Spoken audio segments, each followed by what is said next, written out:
Donc ce soir, on a le plaisir, et j'ai le plaisir surtout, de recevoir mon ami Philippe Champion. Ça me rappelle une époque où on était tous les deux professeurs dans une ville qui fut jadis royale. Et il va vous parler des philosophes russes de Soloviev à Solzhenitsyn. Alors, ce n'est pas du tout le même objet que la conférence précédente d'Ivan Blot sur Soloviev, Berdaïev et Iline, qui était en quelque sorte une réplique au livre d'Elchaninov, ce qu'il y a dans la tête de Poutine. Soloviev, on peut le classer, je pense que vous serez d'accord avec moi, dans les slavophiles. Tous les philosophes que vous aborderez, on peut les classer en deux catégories, slavophiles ou occidentalistes. Mais ce qui est à noter, que tous ces philosophes sont marqués par le christianisme. Alors ceux qui s'intéressent à cette question, je les renvoie entre autres soit au livre de Monseigneur Glorieux sur les slavophiles, chez Aubier, c'est un vieux livre, en 2 tomes, sur Komyakov, et la philosophie russe, publiée il y a 2 ou 3 ans au CERF. De quel auteur? C'est un livre collectif. Soloviev, c'est un géant de la pensée, avec peut-être quelques faiblesses un peu gnostiques, qui on retrouve certains relents chez Bulgakov, entre autres. Mais ce qui est intéressant pour notre combat de Français et de chrétiens, c'est sa vision politique. Thierry, on n'entend rien. Bon, je vais essayer de parler plus fort. Oui, s'il vous plaît. Sa vision politique et religieuse, essayant de surmonter les divisions héritées de l'histoire. Et c'est sa fameuse correspondance et son amitié avec Monsieur Strossmayer. Berdaïev, c'est un personnaliste chrétien. Iline, ce qui est intéressant, il a connu la période révolutionnaire et il fait un diagnostic terrible sur les succès d'années de l'idéologie de 89, donc l'idéologie que la France a importée un peu partout. Et je vais m'arrêter là, mais qu'est-ce qui est intéressant? Pourquoi cette conférence? Parce que ces auteurs sont à fréquenter, à lire, et voir qu'aujourd'hui, la Russie est en train de se relever grâce à cet héritage. À vous, cher ami. Ouais. Oui. Pardon? Ah non, moi je suis debout. Pour moi, je me lève et je me rassois. Bon. Oui. Ce que dit le frère Thierry, c'est très bien. Avec la nuance suivante, c'est que comme je ne suis pas un penseur en chambre et que je n'aime pas les idées abstraites, ma première pensée, ça a été justement de voir comment la pensée russe trouvait une application dans la politique contemporaine. C'est la raison pour laquelle je voulais bloquer mon propos sur les 3 penseurs dont Ivan Blot a parlé la fois précédente, c'est-à-dire Soloviev, Berdiaïev et Iline. Alors, je suis obligé de prendre les choses en amont pour voir comment la pensée russe a introduit en quelque sorte ces penseurs-là, et puis, pour arriver à une concrétisation de type politique, comment dirais-je, les conséquences. Pardonnez-moi, mais ça me fait penser à ça, oui. Merci. Bien, alors donc, je vais remonter en amont et voir comment on en arrive précisément à la pensée de Soloviev, à la pensée de Berdiaïev et à la pensée d'Iline, avec un prolongement, puisque c'était prévu dès le départ, sur Solzhenitsyn, et puis 3 mots pour terminer, sur quelqu'un dont certains disent qu'il est le principal inspirateur de Poutine et d'autres le nient absolument, c'est Alexandre Douguine. Je connais peu de choses sur Alexandre Douguine, mais ce que j'en ai entendu me paraît très intéressant. Et dans une filiation privilégiée avec un certain type de pensée slavophile. Parce qu'il ne faut pas limiter les slavophiles à ce dont on a l'habitude actuellement. Alors, je vais essayer d'être quand même relativement bref. Alors, j'ai dit, le titre que j'avais proposé, c'était « Des penseurs pour notre temps ». Alors, notre temps, c'est facile. Sur le plan chronologique, c'est vraiment facile. Soloviev meurt en 1900. Il n'a aucune idée, sauf prémonitoire, de ce que sera la révolution de 17. Et Solzhenitsyn, lui, meurt en 2008. Il n'y a pas de doute, on recouvre le XXe siècle. Et ce XXe siècle, il est tout à fait significatif pour la Russie, et il est, d'une autre façon, mais on verra bien, tout aussi significatif pour l'Europe occidentale, et pour en particulier la France. Donc, c'est notre temps à nous, nous sommes tous nés au XXe siècle, apparemment je suis le plus ancien dans le siècle, quelques-uns, si, à peu près, à vue de nez, excusez-moi, à vue de nez, peu importe d'ailleurs, peu importe. Mais nous avons un pied dans le 21e, et le 21e, c'est Douguine qui est né, lui, en 1962, c'est-à-dire que sa carrière d'inspirateur philosophique et politique, c'est pour maintenant, c'est-à-dire c'est en plein pour le 21e. Donc, voilà notre temps chronologique. Notre temps chronologique, il est bien limité. Mort de Soloviev, 1900. Mort de Solzhenitsyn, 2008, avec quelques compléments que j'essaierai de montrer pour terminer. Mais ce temps chronologique, il présente donc, je viens de le dire, un grand intérêt intellectuel, philosophique, politique. En Russie, c'est l'épanouissement d'une pensée que nous appelons d'une façon un petit peu schématique, il faut beaucoup nuancer, que nous appelons les slavophiles. D'où viennent-ils? Où vont-ils? Ça, c'est un sujet qui me préoccupe, je dois dire, depuis un certain temps. Et je dois dire que plus je regarde ça, plus ma pensée devient moins systématique. Alors, voyons de quoi il s'agit. L'histoire de la Russie. Et l'histoire, je vais, pour simplifier les choses, je vais me citer moi-même, si vous me permettez. Je vais me citer moi-même. J'ai dit dans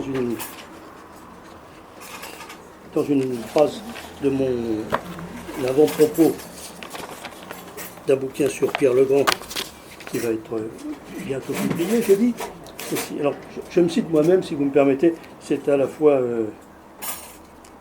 plus facile et en même temps plus satisfaisant. J'ai dit que la Russie, elle nous montre une actualité où, à travers les bouleversements de notre quart de siècle, le destin historique de la Russie ne semble être qu'un éternel balancement entre deux mondes, comme si, traversés de force et de faiblesse, aussi démesurées les unes que les autres, la recherche de la voie propre de ce pays, contenté de frayer tant de penseurs hors du commun, ne pouvait se faire que d'expériences interrompues ou de tentations non abouties. Pour moi, ça, c'est un phénomène parfaitement clair. Depuis Pierre Legrand jusqu'à nos jours, la Russie a été balancée entre deux tendances absolument contradictoires où elle a essayé de trouver une voie spécifique. Il semble, je vous le dis tout de suite, c'est par là que je terminerai tout à l'heure, qu'actuellement, cette voie soit trouvée, tout au moins que les voies soient frayées, tout au moins. Les voies. En russe, la route, la voie, vous le savez, ça se dit Poutch. Poutine, c'est l'homme de la voie, l'homme de la route, l'homme qui ouvre le chemin. Poutine, Poutch. Ça a été le nom, ça a été le titre d'une revue fondée par Berdia. Deux revues d'ailleurs, une en Russie et une en France, quand il était en exil à Clamart. Ça s'appelait Putsch, la voix. Novi Putsch, la voix nouvelle en Russie, et Putsch, la voix lorsqu'il était en exil à Clamart. Bien, donc, je reviens à ce que je voulais dire. La Russie, c'est ce balancement. Mais ce balancement, c'est ce balancement entre l'Occident et l'Orient. Mais entre-temps, pendant ce siècle dont nous parlons, et l'Orient et l'Occident ont complètement changé de figure. L'Orient un peu, l'Occident totalement. Lorsque Pierre le Grand vient en France en 1717, il proclame partout son admiration immodérée pour Louis XIV. Ça veut dire que l'Occident, que Pierre le Grand essaye d'importer en Russie pour faire entrer la Russie dans la voie de la modernité, c'est la voie qu'il trouve réalisée dans la France de Louis XIV. Bien. Est-ce que l'Occident que les Russes ont tenté, j'ai une citation extraordinaire que je vous cherche, est-ce que l'Occident que les Russes ont essayé, voilà, que les Russes ont essayé, ils n'essayent plus d'ailleurs, mais ont essayé jusqu'à il y a seulement 20 ans, l'Occident que les Russes ont essayé d'importer en Russie, était-ce le même que celui de Louis XIV? Bien sûr que non. Bien sûr que non. Ça veut dire qu'entre-temps, l'Occident a subi une mutation. Je ne veux pas dire que les Russes ne s'en soient pas aperçus. Je ne veux pas dire qu'ils ne s'en soient pas aperçus. Ce que je veux dire, c'est que pour eux, l'Occident était de toute façon imitable, quelles que soient par ailleurs les modifications qu'il subissait. Je vous cite tout de suite cette chose extraordinaire, phénoménale.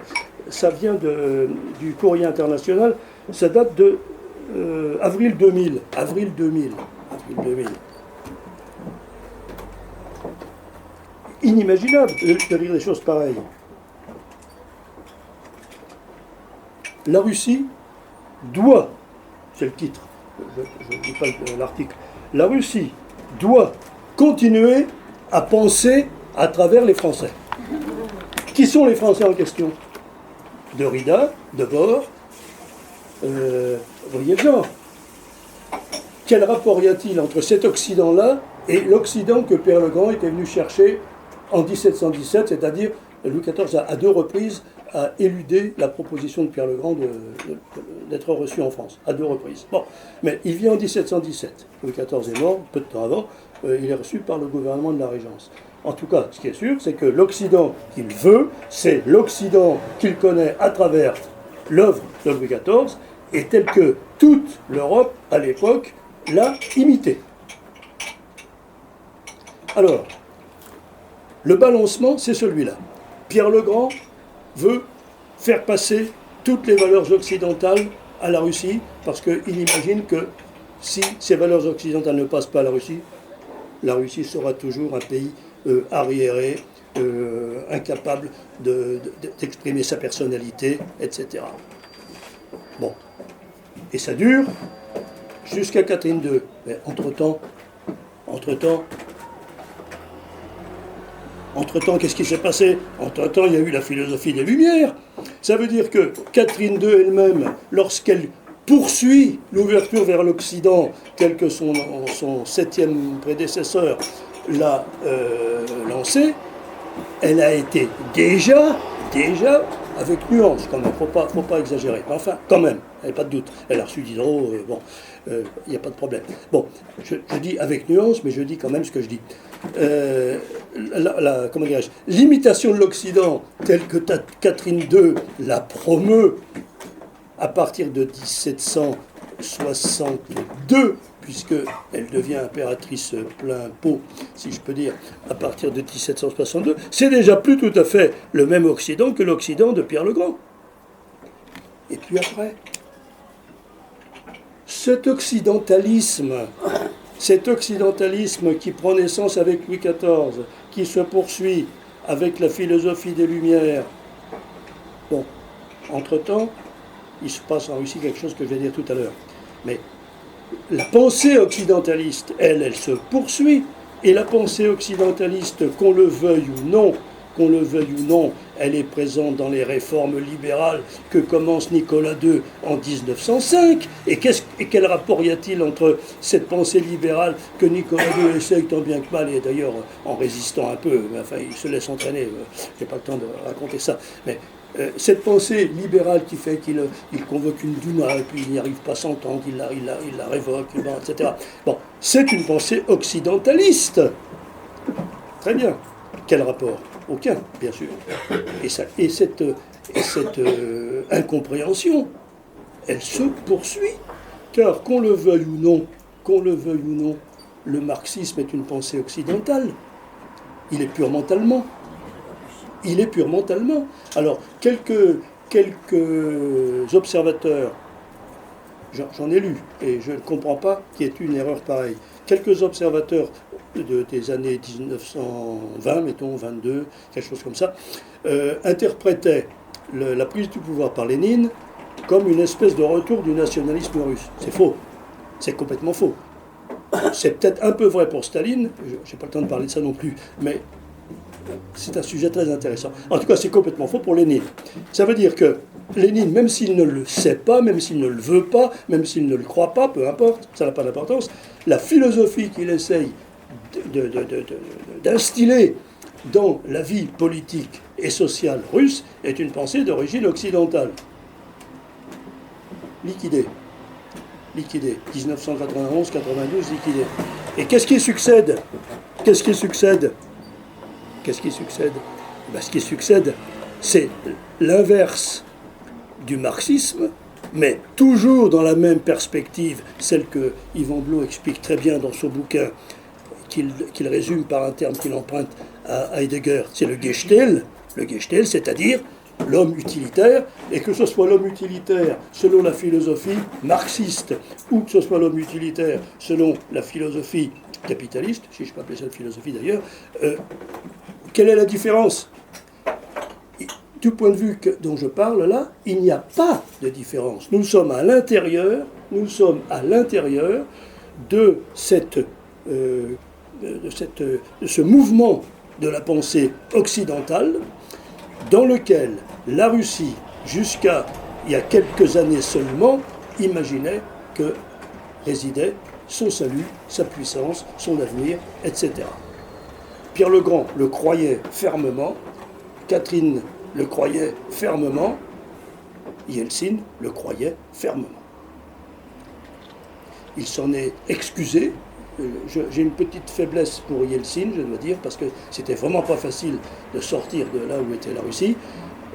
Il n'y a pas de doute, il a commis certainement des erreurs, mais ce que je veux dire, c'est qu'il faut quand même être indulgent pour ce gars, même s'il était manipulé, peu importe. Ce que je veux dire, c'est qu'il a cru, comme à son époque Pierre le Grand, il a cru que le salut de la Russie venait de l'imprégnation par son pays des valeurs promues antérieurement par l'Occident. Voilà cette première phase du balancement. La deuxième phase du balancement, ça c'est ce que, si je peux le dire pour résumer, c'est, si vous voulez, la tentation occidentaliste. Est-ce que je suis arrivé au bout? Eh bien non. Je n'ai pas arrivé au bout, parce que si je disais seulement ça, on ne comprendrait pas la profondeur de la réaction qui se produit en Russie contre l'Occident. En réalité, il rejette tout ce que je viens de dire, mais le rejet vient de beaucoup plus loin. Et si on lit Soloviev, pas tellement Soloviev, mais Berdiaïev surtout, on s'aperçoit que ce rejet, il est le rejet de tout ce qui nous fait, nous, occidentaux. Tout à l'heure, je parlais de Louis XIV, exprès pour montrer que l'Occident est sorti de ses voies. Mais en réalité, il y a bien autre chose. Alors, quelle est cette autre chose?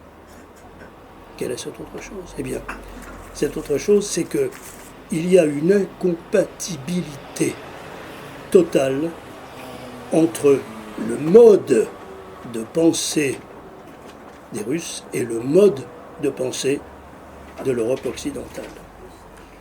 J'ai des tas de textes que je pourrais... là, je ne m'occupe même pas de ce que j'ai écrit, je suis navré, je suis parti comme ça sans savoir.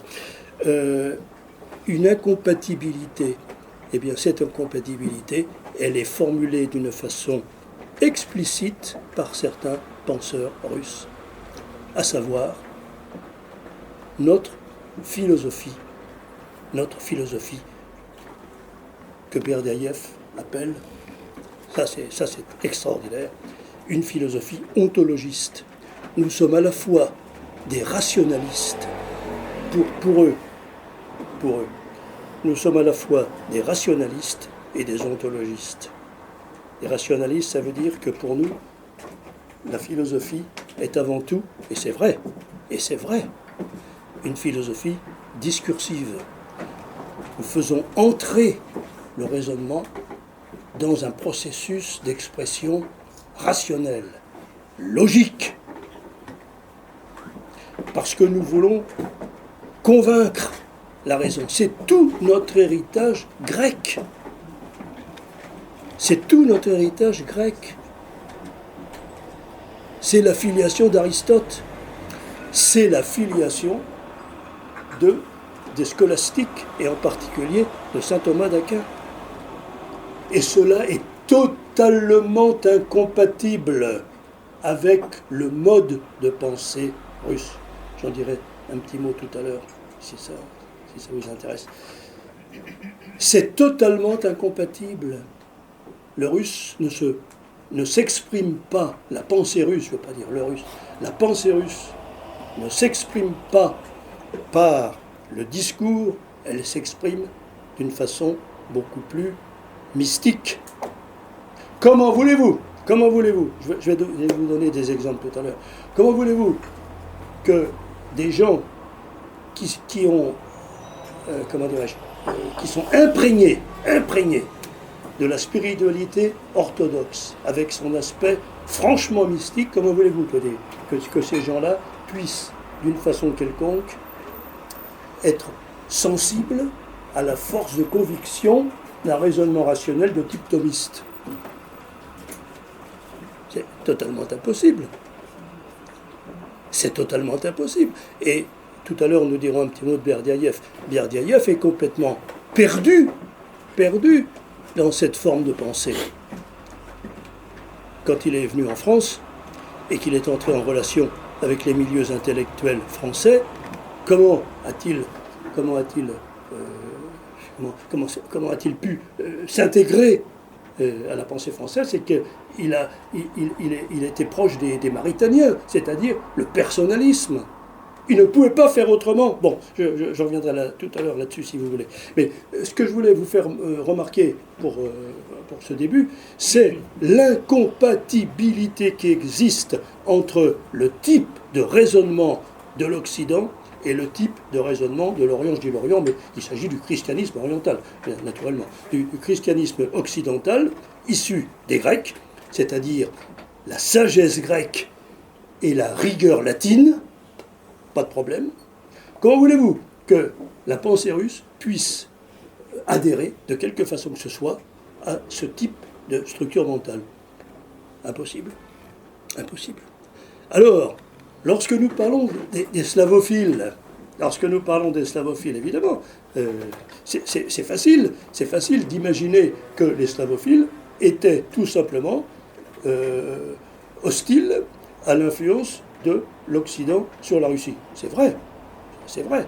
Mais si on en reste à l'idée que l'influence de l'Occident, c'était une influence purement philosophique, avec des incidences de nature politique, vous voyez qu'on est bien loin de la question. Il y a, je le répète, une incompatibilité entre les deux. Un type comme Soloviev a essayé de faire la jonction. Ça a été sa grande idée. Mais enfin, de ce point de vue-là, Soloviev est un isolé. Alors voilà.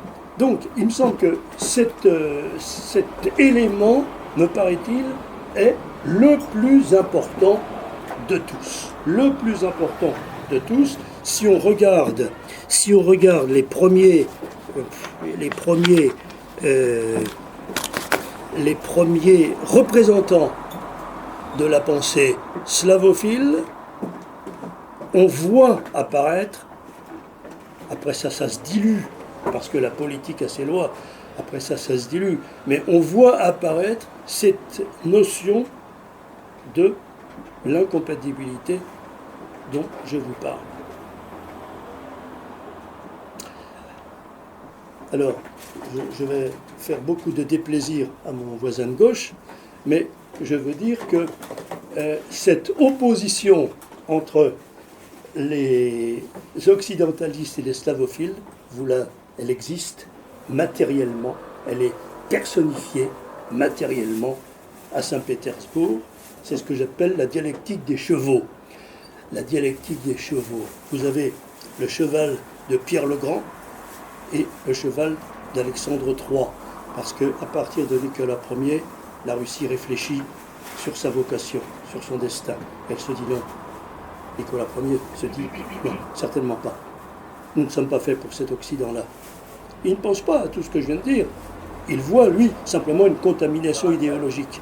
Ça va beaucoup plus loin. Cette contamination idéologique, elle existe. Évidemment, elle existe. Bon, eh bien, les chevaux, regardez. Le cheval de Pierre le Grand, d'abord il a été sculpté par un Français, Falconet. Le cheval de Pierre le Grand, cheval en mouvement, regardant vers la mer, c'est-à-dire vers l'Europe, en mouvement, il écrase le serpent qui, à l'époque, c'est la réaction. Et vous savez qu'il a fait exécuter son propre fils, ou il a laissé exécuter son propre fils, qui désapprouvait l'orientation occidentaliste de son père. Donc, le cheval dressé vers l'Occident, vers la mer, vers l'Europe, Pierre habillé d'une façon antique, si j'ose dire. Il n'est pas du tout russe, pas du tout, absolument pas russe. La main vers l'Occident, comme si c'était la route que devait prendre la Russie nouvelle pour pouvoir accéder à la puissance à laquelle elle a droit. Ça, c'est le cheval de Pierre le Grand. Et le cheval d'Alexandre III, sachant que le mouvement slavophile avait commencé depuis son grand-père, Nicolas Ier, le cheval d'Alexandre III, qu'on ne voit, qui n'est plus sur la place où il était à l'origine, qui est dans la cour du Palais de Marbre. Le cheval d'Alexandre III. Alexandre III, d'abord, il est en tenue russe, avec la chapka, avec les bottes. Il est sur un cheval, il monte comme un gendarme. Pour ceux qui montent, vous voyez ce que ça veut dire. Il est assis sur le cheval comme un gendarme. Et le cheval, il ne regarde pas vers la mer. Il est en face de la gare de Moscou, d'ailleurs. Il n'est plus. Et il regarde vers Moscou, parce que Moscou, c'est slave, c'est la vieille ville slave. Il y a je suis un peu perdu dans mes notes, mais j'ai une citation, bon, je ne la retrouverai pas d'ailleurs, une citation de Custine qui a visité la Russie pendant plusieurs mois en 1839, et Custine dit ou bien la Russie restera occidentale, ou bien elle se tournera vers Moscou, mais il n'a pas connu Alexandre III, ou bien elle se tournera vers Moscou et elle retrouvera sa véritable vocation. Alors, donc, à partir d'un certain moment donné, les penseurs russes vont se dire, mais non, on fait une erreur. On fait une erreur. On ne prend pas la bonne voie, on ne prend pas la bonne voie en poursuivant sur la piste que Pierre le Grand nous a tracée et qui nous contraint de nous soumettre aux valeurs occidentales. Le premier souverain qui a eu cette idée, c'est Nicolas Ier. Mais en réalité, il y avait déjà un courant intellectuel qui avait commencé dès le siècle précédent, parce que la philosophie des Lumières a vraiment posé un problème à certains penseurs russes. Le premier dont je vais vous parler, c'est Tchadaïev. Tchadaïev, d'une façon tout à fait, comment dirais-je, éloquente, il était né en 1894. C'est-à-dire, Catherine II est encore impératrice. 1794. Catherine II est encore impératrice. Eh bien, Tchadaïev, c'est le premier dans les œuvres duquel on peut voir pointer d'une façon explicite cette espèce de répugnance à la pensée occidentale. J'en parlerai tout à l'heure. Alors, je vous cite quelques noms que j'avais mis là. Bon, on en parlera tout à l'heure plus longuement parce que il faut bien que je parle d'autre chose que de ce qu'a dit Yvan Blot. Mais selon moi, ça démarre avec Tchadaïev. Ensuite, je vous dirai les noms tout à l'heure, c'est pas la peine que je fasse la liste. Il y a 1, 2, 3, 4, j'en ai récupéré une bonne demi-douzaine. Une bonne demi-douzaine.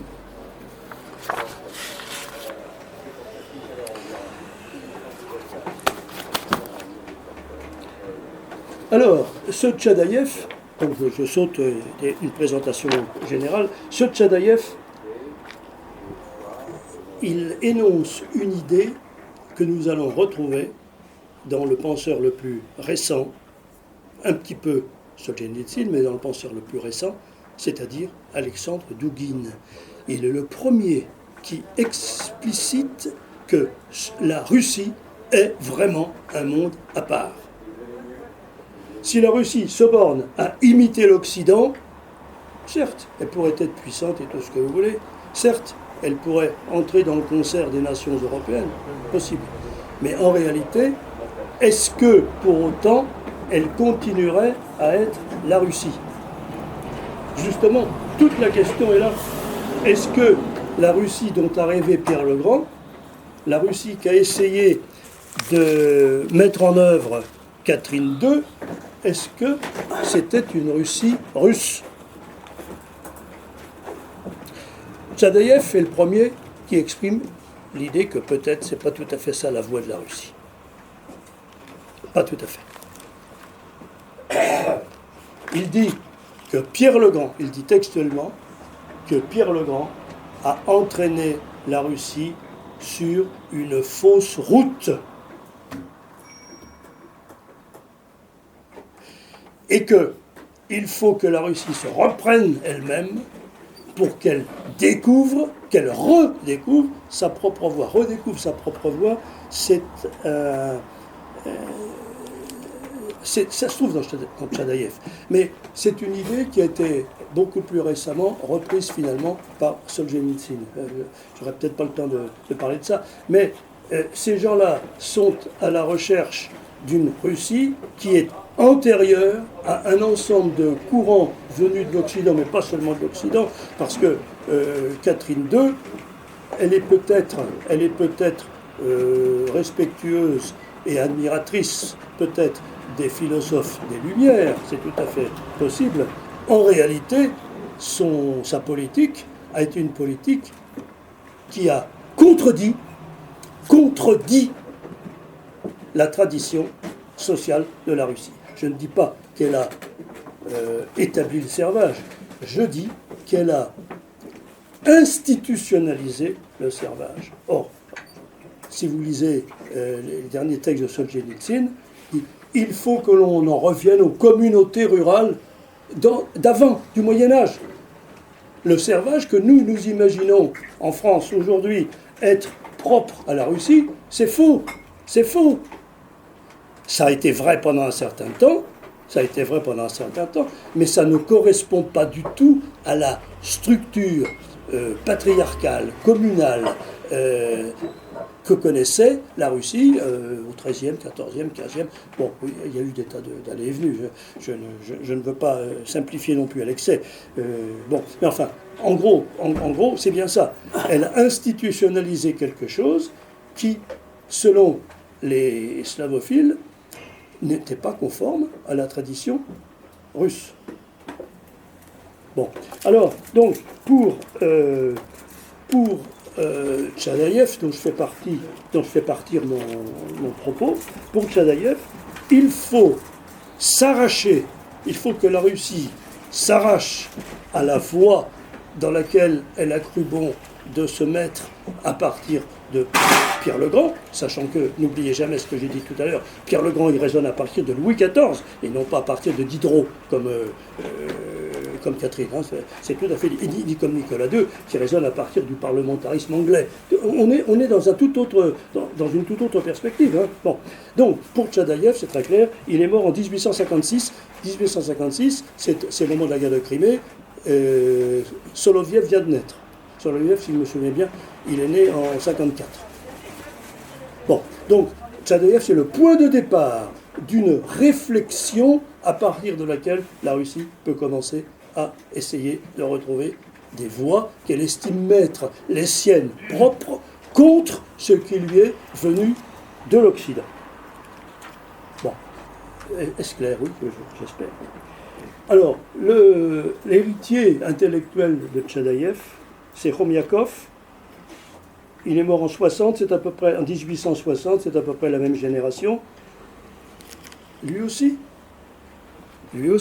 Évidemment, ils ne peuvent pas imaginer autre chose que ce que je dis, c'est-à-dire, pour eux, le point de départ de l'erreur, ça a été la décision de Pierre le Grand. Donc tous ces gens-là voient dans Pierre le Grand, comme d'ailleurs les contemporains de Pierre le Grand, une espèce d'antéchrist. Qui a détourné complètement la Russie de ses voies. Et alors, avec Khomyakov, apparaît une idée que nous allons retrouver fréquemment à partir de maintenant. Elle est évidente, elle crève les yeux chez Dostoïevski, par exemple.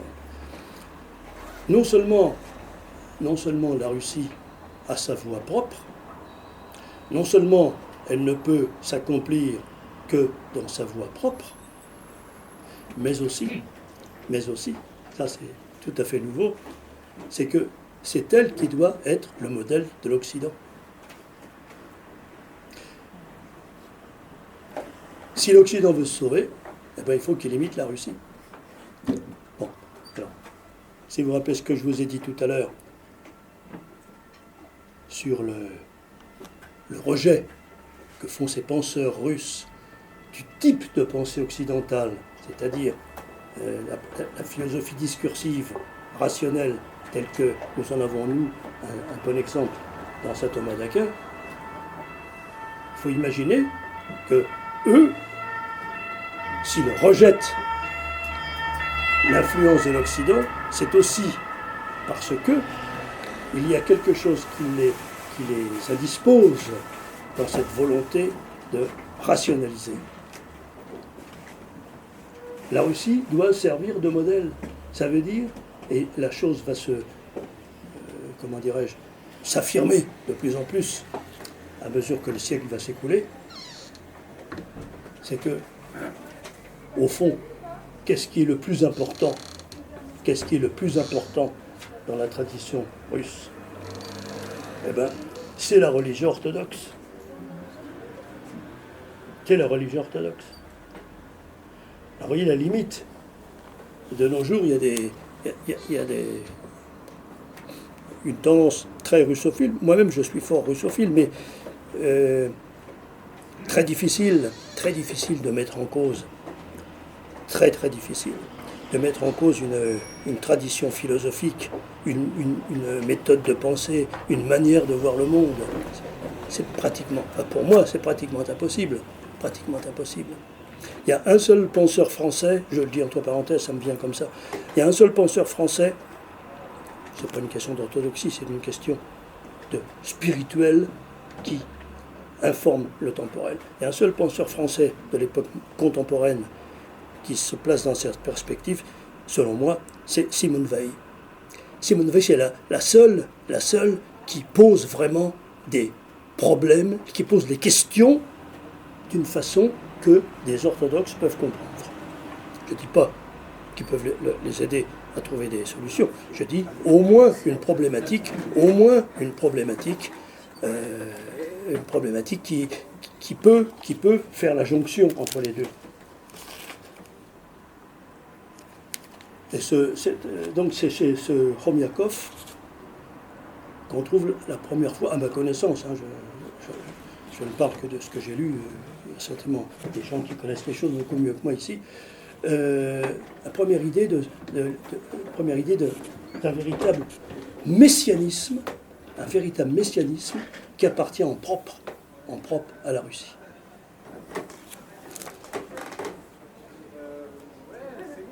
Bon, j'en ai... Peut-être je citerai encore Kireïevski parce que lui, il est certainement celui dans lequel la séparation entre la philosophie proprement dite et la religion est la plus invisible. Pour lui, tout le problème se ramène à un problème religieux. On retrouvera ça chez d'autres. Bon, oui, il y en a un dont je voudrais vous parler aussi. Ah oui, intéressant celui-là, intéressant. C'est la même génération, hein. Il est mort aussi comme Khomyakov, qui est mort en 1860, c'est Aksakov, il est mort en 1860 aussi. Alors lui, c'est très intéressant, parce que,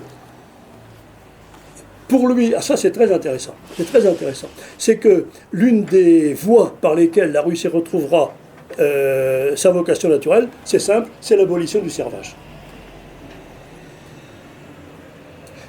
Et vous vous rappelez, si vous avez vu les derniers textes je crois que c'est Solzhenitsyn en a parlé, peut-être avant, il propose de rétablir les communautés rurales telles qu'elles existaient avant, les zemstvos.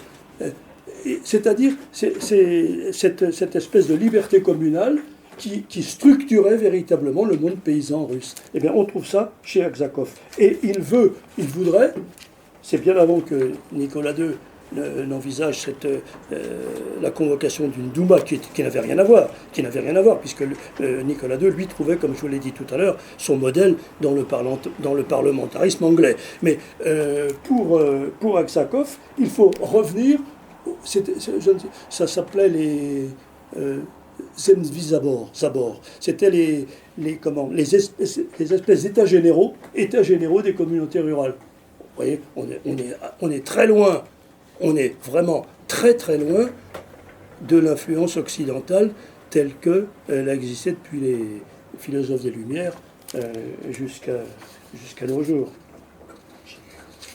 Quant à Léontiev, par lequel je termine cette première phase des choses, quant à Léontiev, pour lui c'est très clair, tout le mal vient de l'Occident des Lumières. Alors, pour nous, il y a une continuité en Occident. En fait, nous avons tort. Mais les Russes voient bien qu'entre l'admiration que Pierre le Grand portait à Louis XIV et les Lumières, puis le parlementarisme et le capitalisme, etc., même si l'Occident n'a pas changé de place sur le plan topographique, ce qu'il véhicule, c'est absolument pas les mêmes valeurs. Ça n'a absolument aucun rapport. Aucun rapport. Voilà. Alors, je ne veux pas passer directement à Soloviev sans dire un mot de Dostoïevski, parce que dans le livre d'Ivan Blot, il fait un commentaire très intéressant, classique d'ailleurs, mais très intéressant quand même, sur la parabole du grand inquisiteur des frères Karamazov. Qu'est-ce que le grand inquisiteur reproche à Jésus-Christ lorsqu'il revient sur terre? Il dit de toute façon, je vais te faire condamner à mort, je vais te faire brûler. Pourquoi? Eh bien, parce que tu viens nous rappeler qu'il fallait refuser la triple tentation au désert. Et nous, tout à l'heure je parlais de la philosophie scolastique, et maintenant j'aborde l'aspect parallèle, mais nous avons accepté le pouvoir. Nous avons accepté le pouvoir. Et tous les avantages du pouvoir. Alors ne viens pas nous bassiner avec les autres thèmes, en particulier l'amour, la charité, tout ça. Ça c'est pas important. Ce qui importe, c'est le pouvoir. Eh bien, vous avez chez une partie de ces penseurs slavophile, vous avez l'idée, et je dis ça avec beaucoup de modération, étant donné le milieu où je me trouve, l'idée que l'Église romaine a carrément trahi le christianisme, et en particulier, sous la forme du pouvoir pontifical. En particulier. Je répète, comment voulez-vous qu'on puisse avoir la moindre entente avec un point de vue comme celui-là? Non pas que je ne l'approuve pas, mais si vous surajoutez cette hostilité fondamentale au type de pouvoir que les évêques de Rome se sont donnés à travers les siècles, avec en même temps la rationalité de la philosophie, vous voyez bien qu'on est dans deux mondes complètement séparés. Complètement, je ne dis pas séparés, je dis opposés. Donc relisez dans le livre d'Yvan Blot, le commentaire qu'il fait de la parabole du grand inquisiteur, c'est tout à fait intéressant. Bon, alors, je reviens plus terre à terre. Excusez-moi, est-ce qu'il est possible d'intervenir à ce niveau? Je préfère intervenir après, parce que après je perds le fil, déjà que je ne suis pas... Pardonnez-moi, veuillez m'excuser, mais... J'ai entendu. Bon. Alors, vous avez, chez Dostoïevski, vous avez donc 4 thèmes qui pour nous sont très lourds d'enseignement, tout au moins pour le propos que je vais tenir maintenant. Premièrement, très intéressant, et ça se retrouve dans Solzhenitsyn, c'est frappant, c'est absolument frappant. Importance de la terre russe. C'est le symbole du cheval d'Alexandre III. Par opposition au cheval de Pierre le Grand, qui a les deux pattes de pied avant levées dans la direction de l'Occident, le cheval d'Alexandre III, il a les 4 pieds dans la terre russe. C'est pas un cheval qui caracole, c'est un cheval de labour. La terre russe a une espèce de charisme. Deuxièmement, c'est logique. Supériorité ontologique du peuple russe. D'où découle la mission divine du peuple russe. C'est au peuple russe qu'il revient d'éduquer, je peux dire, et de guider le reste du monde. On ne m'enlèvera pas de l'idée d'ailleurs, je dis ça tout à fait entre parenthèses, que la réussite du marxisme en Russie est une espèce d'altération, mais quand même de ce messianisme russe. On ne peut pas imaginer, Marx est complètement trompé, pourquoi le marxisme est-il installé en Russie, qui n'était pas du tout un pays capitaliste pour Marx. Le communisme, c'était l'aboutissement logique du capitalisme sous sa forme la plus parfaite. Ce n'était pas le cas en Russie. Ça commençait, mais ce n'était pas le cas en Russie. Bon, on ne m'enlèvera pas l'idée, je dis ça et j'arrête tout de suite parce que ce n'est pas mon sujet, que la volonté de conquête manifestée par les bolcheviks était une expression purement temporelle du messianisme russe. Bon, j'arrête là, c'est un sujet qui est un peu trop, comment dirais-je, qui demande trop de contradictions. Donc, pour Dostoïevski, c'est tout simple, il faut que la Russie rentre résolument dans une voie où elle s'arrache complètement à la philosophie des Lumières. C'est fini. Il ne doit rien rester de l'influence des Lumières. Voilà. Alors, les 3 livres, c'était ça que je voulais dire, mais j'ai parlé d'autre chose. C'est ça que je voulais dire avant que Yvan Blot n'intervienne. Donc, je suis entré dans un autre sujet, mais je vais revenir à ça. Les 3 livres que, selon ce qu'on dit, Poutine a offert aux hauts fonctionnaires et aux fonctionnaires d'autorité, c'est un livre de Soloviev, le livre La justification du bien, un livre de Berdiaïev, qui est la philosophie de l'inégalité, et un livre de Ilyin sur le pouvoir. Alors, il faut faire la part des choses. Soloviev a une œuvre énorme, disparate, contradictoire, peut-être pas autant que Berdiaïev, mais quand même pas mal. Ça veut dire que si l'anecdote est vraie, s'il est vrai que c'est ces livres-là que Poutine a offerts à ses hauts fonctionnaires, ça veut dire qu'il a intelligemment choisi. Car il aurait pu prendre des tas d'autres livres de Soloviev et certainement des tas d'autres livres de Berdiaïev. Bon. La justification du bien. Le livre de Berdiaïev, c'est la philosophie de l'inégalité.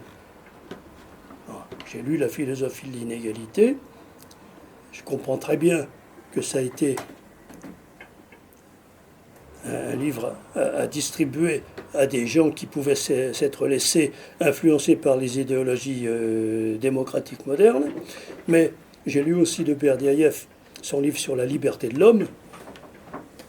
Alors là, je ne dis pas qu'il dit le contraire, parce que ce n'est pas le même sujet, mais on a l'impression que ce n'est pas du tout le même auteur, et que les thèses qu'il exprime dans la philosophie de l'inégalité sont incompatibles avec celles qu'il exprime dans son livre sur la liberté de l'homme. Très intéressant, la liberté de l'homme, mais il a écrit ça alors qu'il était en France, et qu'il avait commencé à fréquenter, et à influencer d'ailleurs, les milieux personnalistes, à la manière de Maritain, Mounier, etc. Vous voyez de quoi je parle.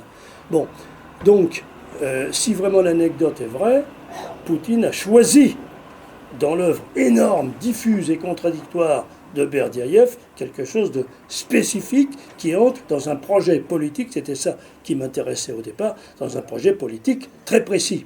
Bon, alors donc, ce que je voulais dire, c'est que ce que Soloviev exprime dans ce livre, La justification du bien, je vous donne une très brève citation. Mon but est de montrer que le bien est la vérité, que le bien est la voie de la vie, voie unique, voie juste et sûre, en tout, jusqu'au bout et pour tous.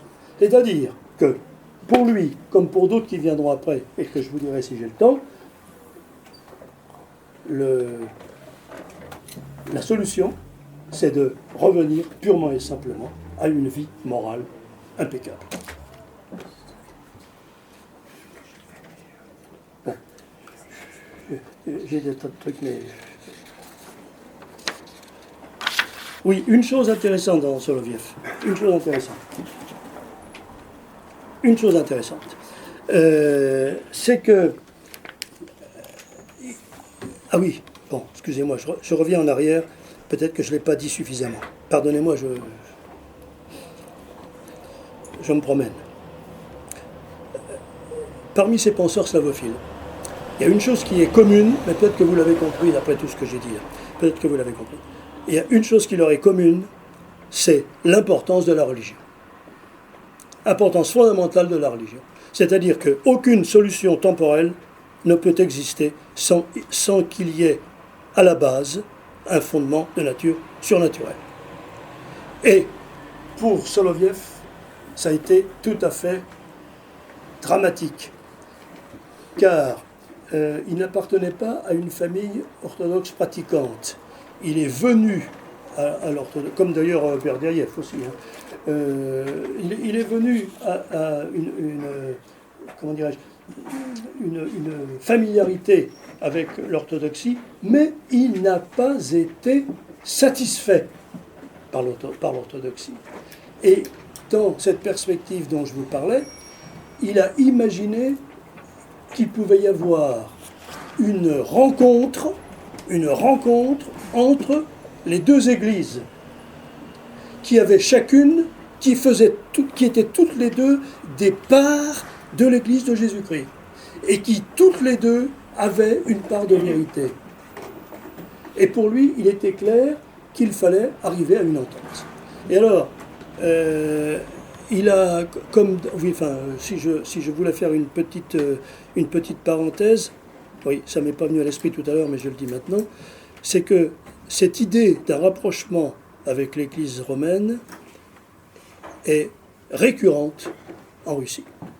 Elle existe avant Pierre le Grand, elle existe sous Pierre le Grand, et elle existe, par exemple, avec Paul Ier, elle existe avec Alexandre Ier. C'est pas tant. Pierre le Grand, celui que je connais le mieux, Pierre le Grand a envoyé un de ses collaborateurs les plus intimes, le prince Kourakin. Il l'a envoyé pendant presque 3 ans à Rome pour essayer d'étudier les moyens de faire une rencontre entre les deux églises. Bon, pour des raisons diverses, c'est un autre sujet, mais Kourakin lui dit ne poursuivez pas, ne faites pas ça, ce serait catastrophique, etc. Bon, donc Pierre le Grand a renoncé. Mais il n'empêche, son père avait déjà essayé, Alexis avait déjà essayé, lui, il a réessayé à nouveau. Après ça, je ne sais pas trop. Ce que je sais, c'est que Paul Ier, alors lui, a vraiment essayé, et que Alexandre Ier a renouvelé la tentative. Donc, ce que fait Soloviev, c'est quelque chose aussi qui est récurrent dans la Russie. Comme si l'orthodoxie russe était consciente qu'il manquait quelque chose. Alors Soloviev, il ne s'est pas converti à la romanité, mais il est mort dans l'église uniate, c'est-à-dire il est resté orthodoxe de rite et de spiritualité, tout en reconnaissant une certaine autorité à l'évêque de Rome. Ça c'est le propre de Soloviev. C'est le seul, mais c'est une tendance qui est assez commune dans la pensée russe. Alors il y en a un que j'aime bien. Il y en a un que j'aime bien parce que c'est chez lui, c'est Chestov. Chestov. Il est mort en 1938. Il est mort en 1938. C'est tardif. Alors lui, c'est peut-être le plus, comment dirais-je, le plus philosophe au sens où nous l'entendons nous. C'est-à-dire celui qui a l'expression la plus discursive de la philosophie. Berdiaïev, ça va dans tous les sens. C'est extrêmement intéressant, Berdiaïev, mais au bout de 3 pages, il faut s'arrêter pendant 3 jours et relire 3 pages après. Bon, Chestov, c'est peut-être celui qui est le plus proche de notre démarche intellectuelle. Peut-être, hein, je parle pour moi, peut-être que d'autres penseraient différemment. Mais c'est celui chez lequel on trouve de la façon la plus raisonnable, la plus abordable, la critique du rationalisme occidental, la critique de l'aristotélisme, la critique de la scolastique, la critique du cartésianisme. Bon, c'est-à-dire tout ce qui, je sais pas, mais quand j'ai étudié la philosophie chez nous, l'aspect absolument fondamental, c'était le principe de non-contradiction, le principe d'identité. Eh bien, Chestov dit que c'est absurde. Inimaginable. Pour nous, ça paraît impensable. Pour nous, la relation de causalité va de soi. Pas pour Chestov, ça va de soi du tout. Le principe d'objectivité, pour nous, c'est fondamental. Pour lui, non. Tout ça, ce sont des illusions.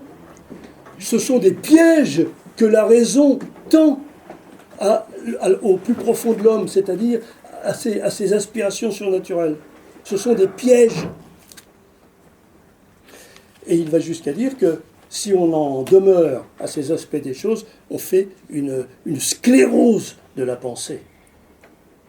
Laquelle pensée ne se libère que par la dimension surnaturelle. Intéressant, hein? Intéressant. Et il dit, il a cette chose, il dit, avec les Grecs, Aristote, avec les scolastiques, avec Descartes et tout ça, l'homme a cru s'emparer de la connaissance rationnelle. En réalité, c'est un faux arbre de la vie, et en se vouant à la raison, l'homme a refait le péché d'Adam. Ah, c'est quelque chose. Hein. C'est quelque chose. Bon, enfin, je passe. On peut dire la même chose de Merejkovski. J'ai regardé cet auteur qui est assez intéressant. Oui, il y a une chose que j'ai pas dite, pardonnez-moi, mais je saute du coq à l'âne, c'est que tous ces penseurs ont été à leur époque des dissidents. Quand nous parlons de dissidents, nous parlons forcément, nous imaginons toujours les grands dissidents de l'époque soviétique, des grands types comme par exemple Boukovski, Zinoviev, etc. En réalité, les penseurs russes ont, à leur époque, toujours été des dissidents. Tous ceux dont je viens de parler étaient hostiles au tsarisme. Presque tous ceux dont je viens de parler ont été favorables à la révolution sous sa forme de 1905, révolution libérale. La plus grande partie ont, au départ, soutenu la révolution de 1917. Ils ont déchanté rapidement, je le précise, naturellement.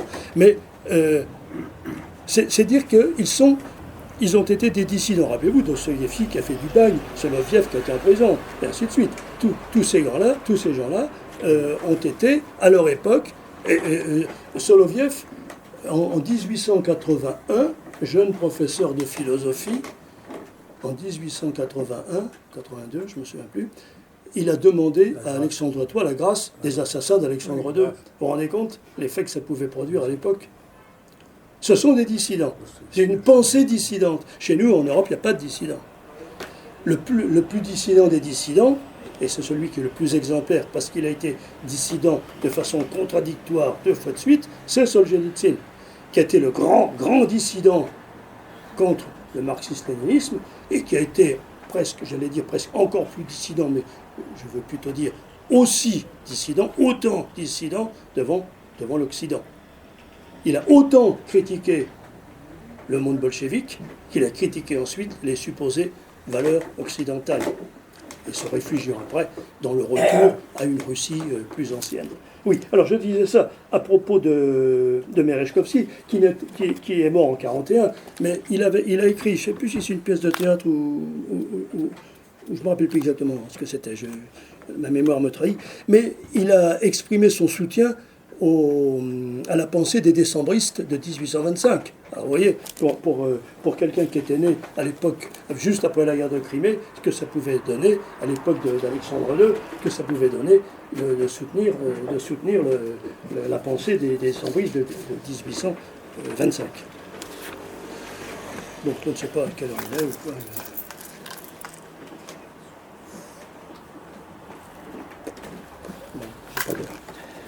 Oui, alors Berdiaïev, donc le livre que Poutine aurait distribué à ses collaborateurs, c'était le livre sur l'inégalité. Alors je relève une phrase de ce bouquin.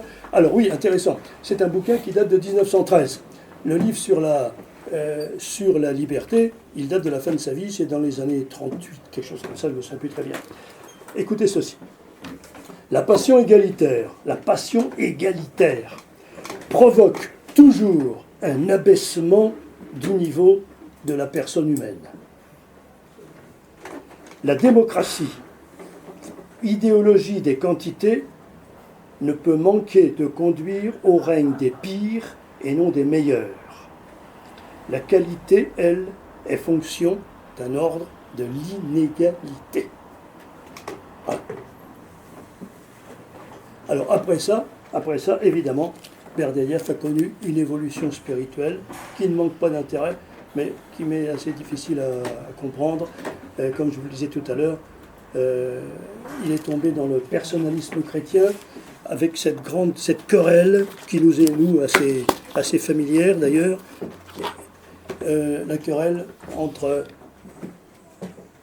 la primauté de l'essence par rapport à l'existence ou de l'existence par rapport à l'essence. Et c'est lui, je crois que j'en ai parlé tout à l'heure, c'est lui qui critique la philosophie occidentale comme étant une philosophie ontologiste.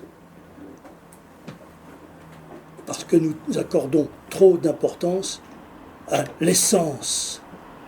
Alors que pour lui, ce qui compte, c'est chaque être en particulier. Chaque être en particulier dans la mesure où il a sa propre liberté. C'est par sa propre liberté que chaque personne se manifeste le mieux. Alors nous sommes, vous voyez, à l'opposé de notre philosophie à nous. Bon, je vous le dis parce que c'est comme ça que j'ai compris les choses, mais pensez que le premier principe n'est pas l'être, ce que nous avons appris chez Aristote, mais la liberté. Bon, il faut vraiment réfléchir plusieurs fois pour comprendre. Et moi-même, je suis un peu perdu dans ce genre de choses. Il y a un autre auteur que j'ai lu qui s'appelle Rozanov.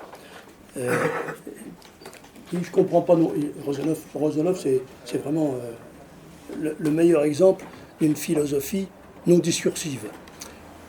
Il n'a pas écrit de livre suivi.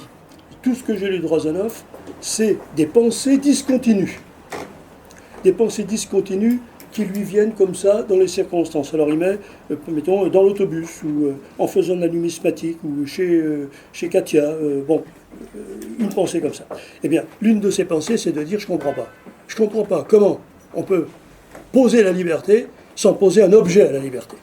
Bon, c'est l'objection que spontanément je fais moi-même. Mais apparemment, ce n'était pas une idée qui était venue à Berdiaïev. Alors pour Berdiaïev, et inversement, il reprend l'idée de la mission spécifique de l'orthodoxie. À mesure que sa vie s'écoulait, il est venu en Europe. Il a fait partie, Berdiaïev, de ce qu'on appelle le bateau des philosophes en 1922, avec Ilyin d'ailleurs. Et alors ils sont allés, Ilyin s'est réfugié en Suisse, Berdiaïev il s'est réfugié à la fin en France, et il est mort à Clamart. Et donc, Berdiaïev a donc connu une évolution religieuse. Il est devenu de plus en plus religieux à mesure qu'il vieillissait. Et à la fin, il a légué sa maison de Clamart à l'église orthodoxe. Il paraît que je ne suis jamais allé, mais il paraît que ça reste encore un centre culturel de l'orthodoxie. Oui, alors je voulais dire par là, c'est que dès 1925, juste après qu'il n'ait été chassé par Lénine, ils n'avaient pas le choix. Ils avaient le choix entre être fusillés sur le champ ou partir avec une valise et en abandonnant tous leurs biens. Alors ils sont partis, il y en avait plusieurs. Il y a eu 2 bateaux successivement qui sont partis vers l'Occident, parmi lesquels il y avait donc Berdiaïev et Ilyin. Eh bien, à mesure, en 1925, il est à Berlin. Et donc, c'est là où le courant orthodoxe commence à prendre chez lui une véritable importance. Et alors, comme ce que nous disions tout à l'heure à propos de Dostoïevski, pour lui, c'est pas difficile. De la même manière que la Russie est appelée à être le grand sauveteur de l'humanité, de la même manière, l'orthodoxie doit être le sauveteur de la religion. Bon, voilà. Je voudrais dire un petit mot de Ilyin. Certainement que Yvan Blum en a parlé parfaitement, mais je voudrais dire un mot de Ilyin. C'est qu'il est le seul de toute cette série dont j'ai parlé là, à avoir abordé le problème du pouvoir d'une façon concrète. Il s'est réfugié en Allemagne, il en a été chassé par les nazis, mais il est tout à fait clair que quand il met dans la balance le régime national-socialiste et le régime communiste, tout en restant très modéré, bien sûr, mais il dit que finalement le national-socialisme est moins mauvais que le communisme. Ça veut dire que chez Ilyin, il y a l'idée que de toute façon, pour la Russie, il n'y a qu'une seule et unique solution, c'est un pouvoir fort, à l'extérieur de toute espèce d'idéologie démocratique.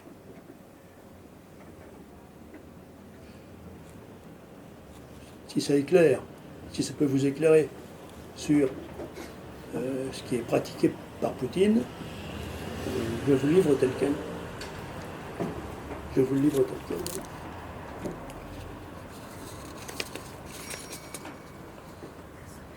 Bon, j'ai quelques notes. Ah oui, un autre type qui est assez intéressant. Bon, c'est autre chose. Oui, parce que sur ces auteurs, quelques-uns sont des penseurs. Je dis penseurs et non pas philosophes, pour la raison que j'ai indiquée tout à l'heure. Il y en a quelques-uns qui sont des romanciers. Et ces romanciers expriment de façon directe ou indirecte une certaine forme de philosophie. Dans le livre de Yvan Blum, vous avez un commentaire symbolique très intéressant du livre Le Maître et Marguerite de Bulgakov. Ça vaut ce que ça vaut. Je ne suis pas sûr que ce soit toujours bien convaincant, mais enfin c'est très intéressant. Il y en a un autre sur lequel je voudrais attirer votre attention, c'est Zamiatin. Zamiatin, son livre « Nous autres ». Tout le monde connaît Le meilleur des mondes de Huxley, tout le monde connaît le 1984 de George Orwell, et personne ne connaît, ou peu de personnes connaissent Nous autres de Zamiatin, qui est authentiquement l'inspirateur des deux autres bouquins.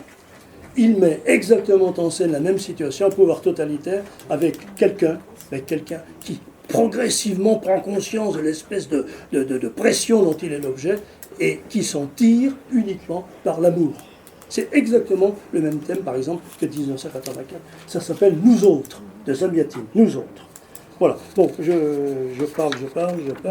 Voilà. Alors, dans Solzhenitsyn, je voudrais indiquer deux ou trois petites choses.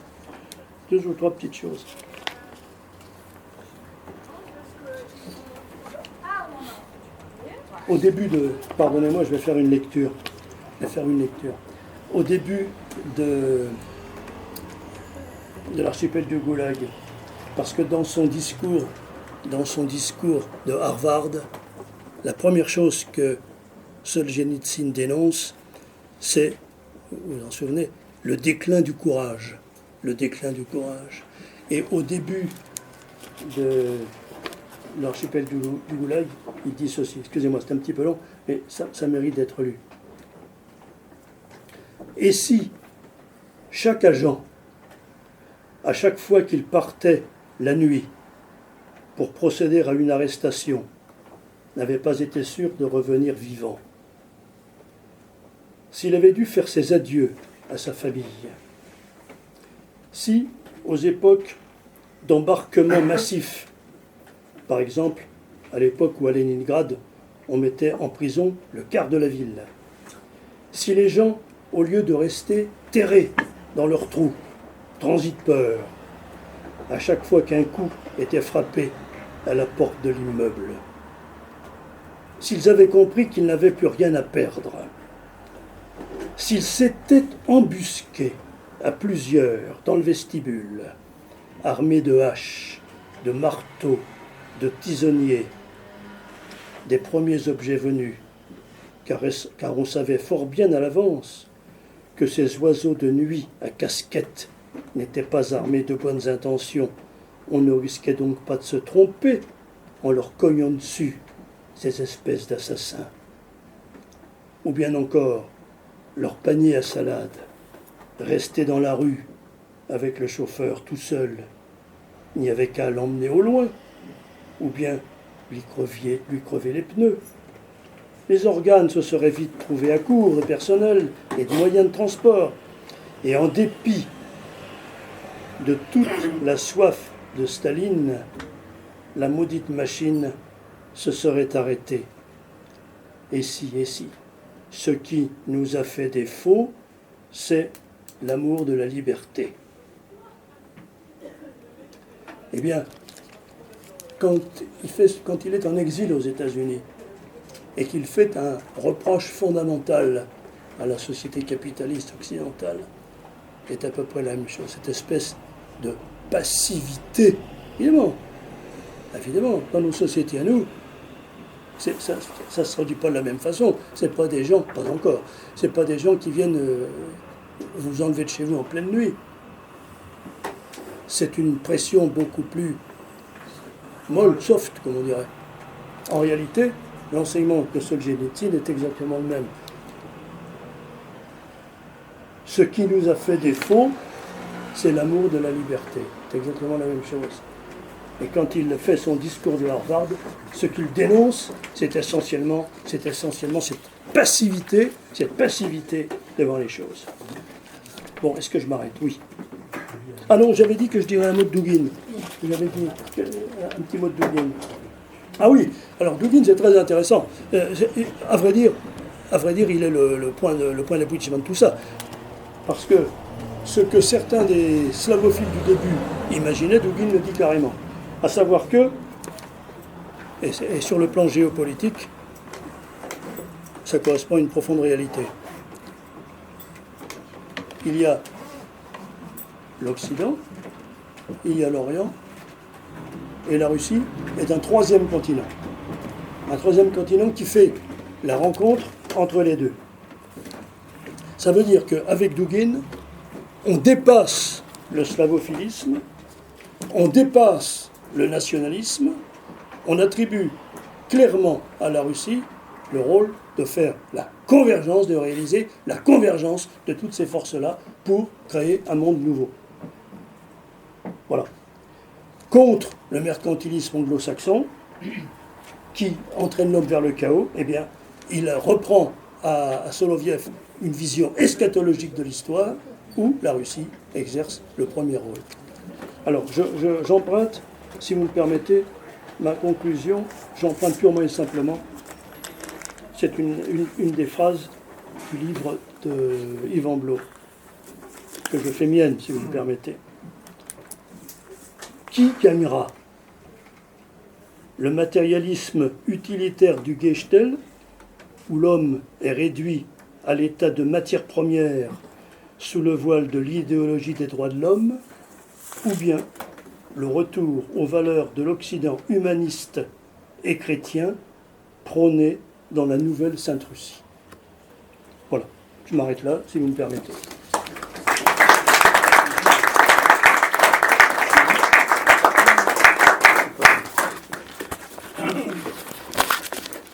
Monsieur. Voilà, je voulais vous poser une question qui me semble importante, excusez-moi de ma fatuité. Vous avez dit à un certain moment que la pensée russe était radicalement autre que la pensée discursive occidentale. J'y acquiesce complètement. Mais alors on peut se demander comment le marxisme, qui, comme vous l'avez dit vous-même, est une pensée complètement discursive, matérialiste, occidentale, Hegel, etc., comment elle a pu se greffer en Russie, qui est un arbre radicalement autre. Alors j'ai une explication à ce sujet. Le marxisme est à la fois une pensée occidentale discursive, mais il ne faut pas oublier que Marx était juif et qu'à travers l'avenir du prolétariat, la messianité prolétarienne, c'est justement la révolution marxiste est devenue une messianité qui a pu rejoindre le messianisme chrétien russe. Oui, c'est tout à fait ce que j'ai dit. J'ai dit ça. J'ai dit que c'était une forme temporelle du messianisme russe. J'ai dit ça entre parenthèses. J'en suis ravi, mais je n'ai pas entendu. Ah ben, Excusez-moi. Non, mais vous savez. Mais c'est tout à fait certain. C'est tout à fait certain. En dehors d'ailleurs de l'aspect de philosophie discursive. Mais je suis absolument certain que la volonté russe d'étendre le marxisme au monde entier était une forme temporelle du messianisme. Tout à fait. Il y a un détail sur lequel je voudrais simplement m'arrêter quelques instants. C'est que Marx a toute sa vie tourné le dos au judaïsme et donc à la prophétie. Malheureusement, il y a heureusement un inconscient. Et c'est de manière inconsciente que la prophétie juive a investi son esprit. Et qu'elle est devenue, à travers son esprit, le prolétariat et la messianité prolétarienne. Je dirais que c'est involontairement pour Marx. Oui, c'est possible. Oui, je le crois volontiers, oui. En partie tout au moins, oui. Je voudrais apporter sur Dostoïevski une nuance. Vous avez dit, ce sont des dissidents. Oui. Bon, d'abord, Pouchkine a été protégé par Nicolas Ier, bien qu'il était un peu lié au mouvement des décembristes. Oui. Et Dostoïevski n'a pas fini sa vie comme dissident, il a voué la fin de sa vie tout à fait. À la réconciliation du peuple russe avec le pouvoir en place. Et on ne peut pas dire non plus qu'il était anticatholique, comme vous dites. Certes, la parabole du grand inquisiteur, c'est les trois grandes tentations, mais qui sont finalement à la portée de tout le monde. et un certain catholicisme est bien visé, mais, comment dire, c'est-à-dire, c'est une tentation récurrente, mais ses disciples, Soloviev par exemple, qui sont quand même un disciple, et ainsi que Berdiev, qui a quand même été marqué, n'ont pas hérité de son anticatholicisme. Donc, je dirais, Dostoïevski a élevé le débat, et quand il disait que le peuple russe était théophore, en fait, c'était plutôt une manière de le mettre comme messager du Christ. Je dirais c'est plus le Christ que Dostoïevski a mis en premier que le peuple russe. Il n'était pas si bien vu que ça par les orthodoxes classiques. Ah non, mais tout à fait, non, vous avez raison, c'est une nuance importante, c'est évident. Mais il n'empêche, quand je dis dissidents, je ne veux pas dire qu'ils sont restés dissidents toute leur vie, mais c'est des gens qui se sont heurtés au pouvoir. Oui. Je ne voulais pas dire plus que ça. Il n'était pas un dévot du pouvoir tsariste, pas plus qu'il n'était un dévot de l'Église orthodoxe officielle. C'est ça que je voulais dire. Vous savez qu'il pleurait quand Zelensky disait du mal du Christ. Non, mais il n'a jamais... Ah oui. Il pleurait à chaudes larmes. Oui, mais ça c'est Jésus, c'est pas telle religion. C'est pas telle religion. Oui, oui non, mais c'est vrai, votre nuance est sérieuse. Oui, bien sûr. Oh, non. Lénine pleurait, c'est de Lénine. Non, c'est Dostoïevski qui pleurait. Dostoïevski, oui. Non, parce que justement, Lénine, vous avez dit, vous avez évoqué 1905. Oui. Et si je me souviens bien, mais vous allez répondre à la question, est-ce qu'il y a une curieuse affaire? La révolution de 1905 est conduite par un pope. Oui. C'est une révolution extraordinairement mystique. On défile avec le portrait du tsar, et que ce pope, qui est un mystique, donc il va être chassé, il va perdre la partie, il ne sera pas exécuté, on le laisse filer, je ne sais pas. Et il va rencontrer Lénine. Oui. Alors voilà, ça a dû être quelque chose d'assez extraordinaire. Oui. On a vraiment les deux types de révolutions tout à qui fait. se sont rencontrés à ce moment-là. Oui, c'est ça. Mais de toute façon, c'est certain, ça c'est certain. La révolution de 1905 est une révolution qui veut introduire des réformes libérales. Bon. Mais le pope Gapone dont vous parlez, c'était peut-être un agent. Peut-être. C'est ce qu'on dit habituellement dans l'histoire. Et sa rencontre avec Lénine était peut-être un acte d'agent. Tout. Mais voilà, je vous livre les choses telles qu'on la trouve dans les livres. Excusez-moi. Je vais dire des choses qui vont peut-être faire bondir notre hôte, c'est-à-dire le frère Thierry. Mais à propos de l'Occident dont vous parlez, qui a inspiré la Russie et auquel la Russie s'est peut-être opposée, je me demande si, singulièrement, vous avez parlé de Pierre le Grand qui avait pour modèle Louis XIV, si justement c'est pas la France classique avec son absolutisme, donc l'absolutisme qui au départ vient de Machiavel, qui n'est pas du tout d'origine, qui n'a pas du tout pour origine la pensée religieuse, mais plutôt les auteurs laïcs comme Machiavel, mais qui a été baptisé ensuite par Bossuet. Si c'est pas l'absolutisme à la Bossuet et à la Louis XIV, mais aussi un peu l'école française de spiritualité de Bossuet, qui est un peu une forme d'enfermement sociologique de la religion qui pourrait avoir été un précurseur du marxisme. Si c'est pas un peu ça qui... C'est compliqué. Si c'est le marxisme qui est une religion séculière aussi, là. De même que l'école française de spiritualité. Si c'est pas un petit peu ça qui aurait servi de voie de fourvoiement à la Russie. Permettez-moi, vous me faites penser à la thèse d'Hippolyte Taine, qui dit textuellement que le jacobinisme est en germe dans Louis XIV. C'est une évidence. Eh bien pour moi, c'est pas du tout une évidence. Pour moi, c'est absolument pas une évidence. Et je pense que c'est une erreur d'interprétation. Le jacobinisme, c'est du centralisme. Exactement. Attendez, quand on part de rien et que l'on veut gouverner, on fait forcément un mouvement de centralisation. Ce n'est pas la centralisation en tant que telle qui est mauvaise, c'est le totalitarisme. C'est-à-dire il y a un seuil à partir duquel la centralisation devient purement et simplement un procédé de domination. C'est à ce moment-là que ça, que ça devient vicieux. C'est pas avant. avant. C'est que l'absolutisme à la Louis XIV et à la Bossuet, ce n'est pas la doctrine monarchiste traditionnelle.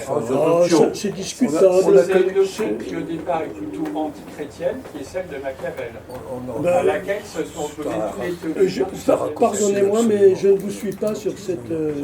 c'est Fertieri qui est visé, alors c'est à lui de répondre. Mais je dois vous dire que je ne vous suis pas du tout. Je ne vous suis pas du tout.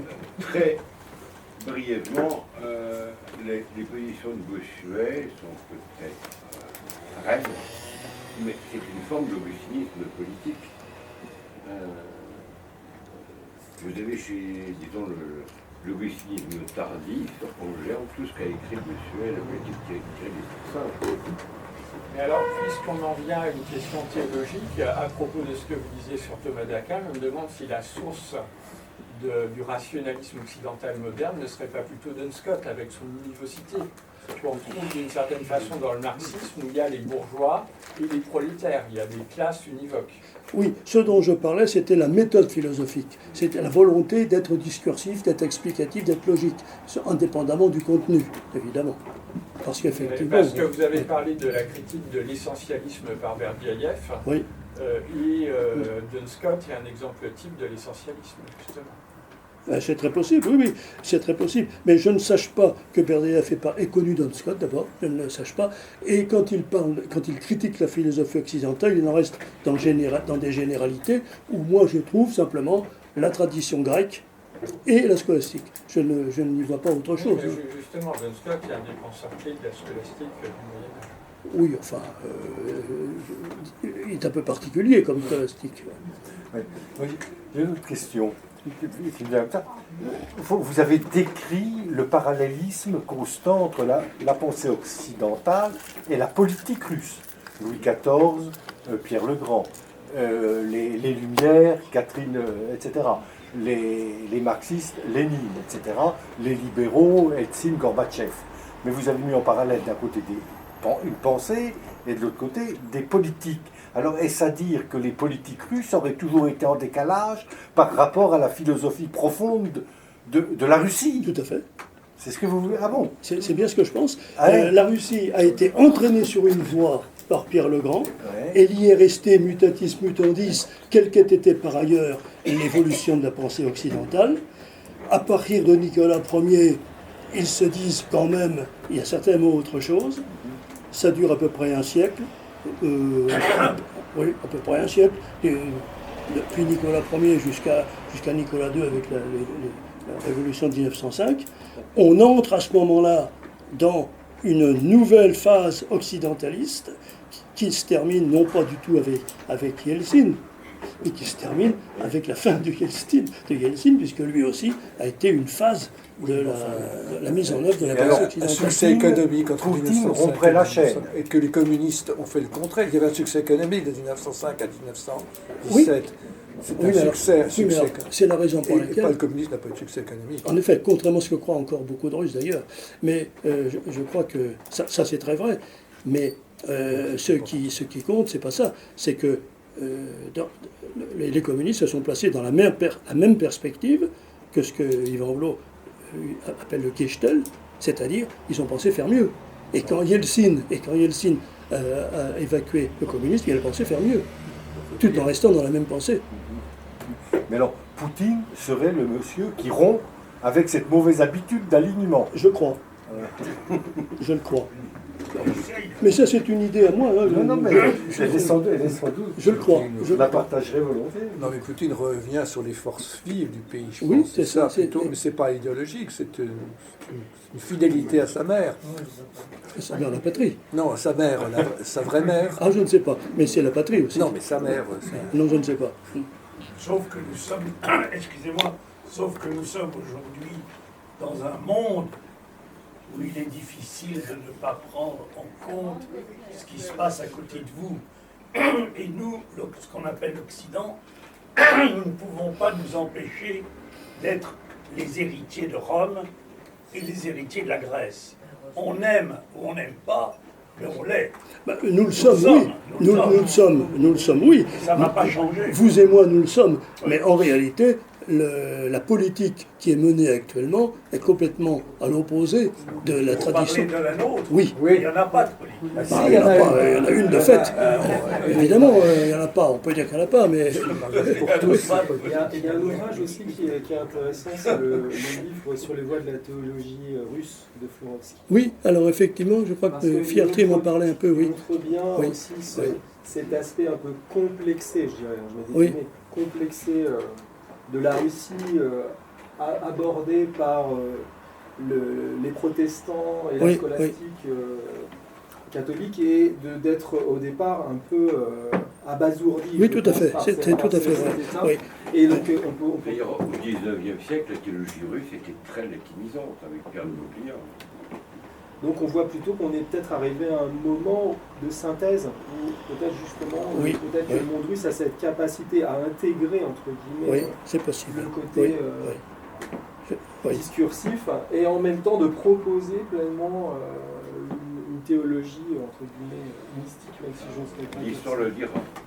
Mais il semble que l'immigration russe, dans ses doigts, a échoué. Oui.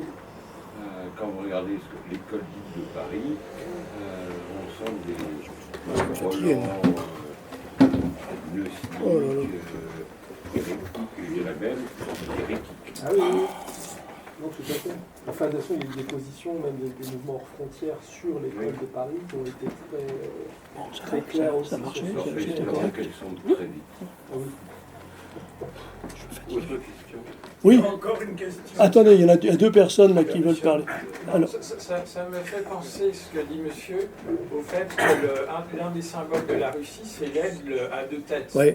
Et est-ce qu'une de ces deux têtes ne serait pas malgré tout un peu rationaliste et occidentale? Officiellement, c'est pas ça. mais on peut, on peut le dire. D'accord, on peut le dire, mais officiellement, c'est pas ça. Hein. C'est l'Orient et l'Occident. Alors on peut charger l'Orient et l'Occident de quoi on veut. Hein. Je pensais aussi au mouvement, au renouveau philocalique en Russie en 1782, enfin l'approche 1793 en fait réellement en Russie. Oui, mais dans le monde tsariste de Pierre le Grand, du Simon de Pierre le Grand, et l'état aujourd'hui d'une sortie du monde communiste, entre guillemets, et d'un regain populaire de la foi orthodoxe. Est-ce que finalement il n'y a pas eu tout un travail, tout le 19e aussi, qui ne s'est pas vraiment vu comme ça, je dirais, mais qui a pour origine justement ce renouveau où le monde monastique russe a voulu répandre l'outil de la prière des pères, des mères. Oui. Écoutez, je suis un peu mal à l'aise pour parler de ça, mais moi j'ai été le témoin du fait que pendant toute la période soviétique, l'orthodoxie a continué occultement. C'était visible dès les toutes premières années, c'est ressorti, je ne dis pas exactement comme avant, bien sûr que non, mais en tout cas, c'était resté latent. Ça veut dire que la spiritualité est demeurée. Alors, un jour arrive une circonstance favorable, et ça ressort, tout bonnement. Alors, c'est pourquoi tout à l'heure je demandais qu'on soit un peu indulgent envers Yeltsin, parce que c'est à lui que c'est dû. Ça a commencé avant Poutine. Moi, j'ai assisté à la réouverture des églises. Bon, donc, ça veut dire que du jour au lendemain, quelque chose qui était latent s'est manifesté. Du jour au lendemain, les prêtres qui se cachaient se sont étalés. Du jour au lendemain, il y a eu une spiritualité qui a, comment dirais-je, qui a éclos, mais qui a pénétré chacun en quelque sorte. Qui a pénétré chacun. Ça veut dire qu'ils étaient tous, façon de parler naturellement, mais beaucoup d'entre eux étaient restés disponibles à cette brutale réintroduction du spirituel dans leur vie.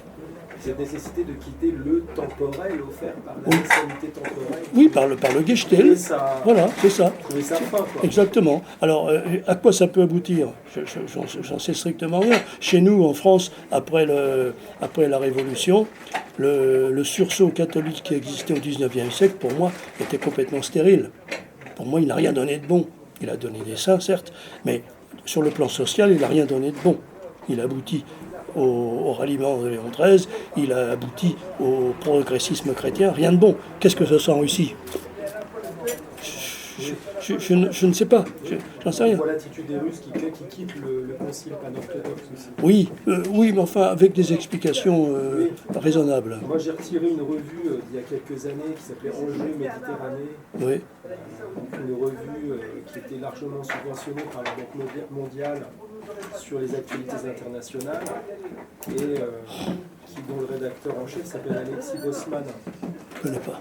Donc pas d'amalgame. D'accord, moi j'ai compris. Alexis Bosman, en fait, il s'avère qu'il est un membre du comité directeur de la Pan-Europe, Ah du groupe Aspen. Ah d'accord. Pour voir la tête de vainqueur à laquelle il peut, D'accord. Et en fait, il s'avère que dans cette revue, faite par je crois par un évêque, en fait, il est mentionné qu'Athénagoras Ier, de fait, appartenait à la franc-maçonnerie américaine, et que, a priori, le patriarcat de Constantinople était malheureusement... J'en fais moi-même partie, alors je suis un Moi, peu...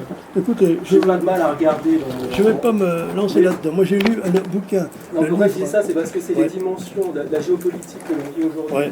C'est-à-dire l'aspect, l'OTAN qui se remet aux portes de la Russie et les États-Unis qui cherchent, entre guillemets, à piloter d'une certaine manière aussi le monde orthodoxe en voulant faire du patriarcat de Constantinople l'unique porte-parole, un petit peu le patriarche qui se met en accord avec le patriarche romain, et pour essayer de piloter la géopolitique internationale. Oui, tout ça est certainement vrai.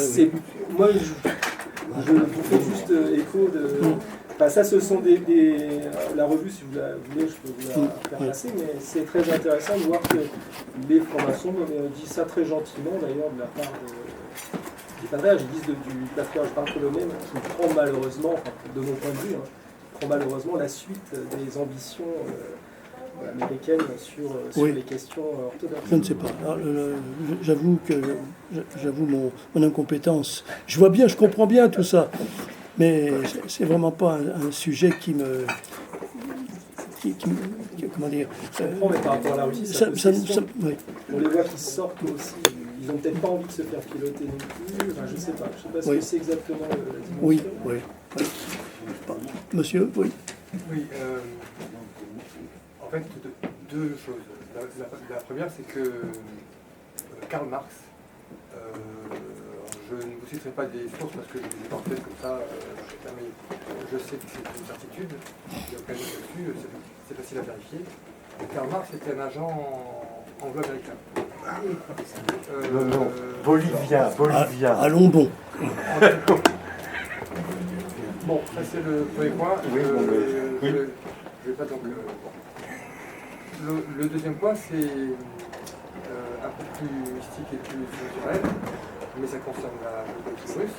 C'est qu'il y a plusieurs hommes mystiques, dont Marie Boujali, Marc et d'autres, qui prédisent, qui prophétisent, qui ont prophétisé la